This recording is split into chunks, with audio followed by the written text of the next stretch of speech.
Tombe la neige, tu ne viendras pas ce soir. Tombe la neige. Семей дегенде ескі мен жаңаның қосындысы еріксіз көзге елестейді. Жаһандану дәуірінде зәулім ғимараттардың бой көтеруі заңдылық. Ал тарихи ескі ғимараттар қалар мекен, қалмас бекен мәңгілік. Осы орайда Семей қаласының өлкетанушылары қызыл кірпіштен қаланған ескі ғимараттар жойылып кете ме екен деп алаңдауда.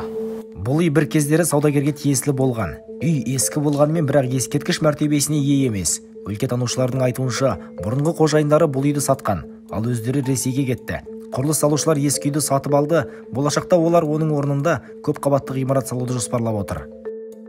Ну вот смотрите, қазіргі таңда бұл үйде ешкім тұрмағандықтан сатып алынды. Кезінде онда екі отбасы тұрған, яғни бұл екі отбасыға тиесілі үй болған. Енді құрылысшы бұл ғимаратты және жалпы осы аумаққа тиесілі үйлерді сатып алды. Мүмкін бұл жерде биік үйлер салынады. Бүгінгі таңда үй маңайында белсенді түрде құрылыс жұмыстары жүргізілуде.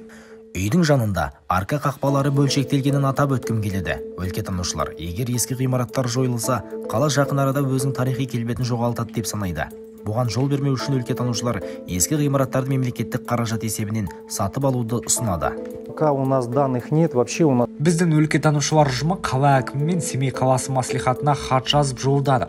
Ескі ғимараттарда сақтап қалу үшін бюджетті бір жылға жоспарлаған кезде бюджет есебінен жылына бірнеше ескі ғимараттарды сатып алып, оны жеке кәсіп иелеріне немесе белгілі бір ұйымдарға пайдалануға беру керек. Алайда олар ғимараттарды өз есептерінен жөндеп, көркін сақтап қалуы қажет. Осы мәселемен біз Семей қаласының мәслихатына бардық. Белгілі болғандай бұл тақырып бірнеше рет көтерілген. Айта кетейік, қалалық мәслихат мүшелері өлкетанушылардың жобасын қолдайды және тарихи ғимараттардың сақталуына өздері де алаңдайды. Бұл міндетті шешу үшін қалалық мәслихат хатшысы өлкетанушылардың жобасын объективті түрде қайта қарауды және орынды пікірге келуді ұсынады.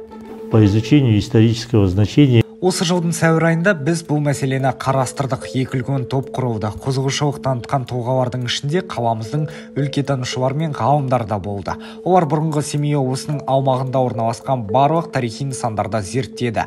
Бұл біздің қала болғандықтан біз оны терең тарихымен жақсы көреміз. Бізге сақтауға лайықты құндылықтар әрқашан маңызды, және де біз бұндай жобаларды қолдауға лайықты деп санаймыз.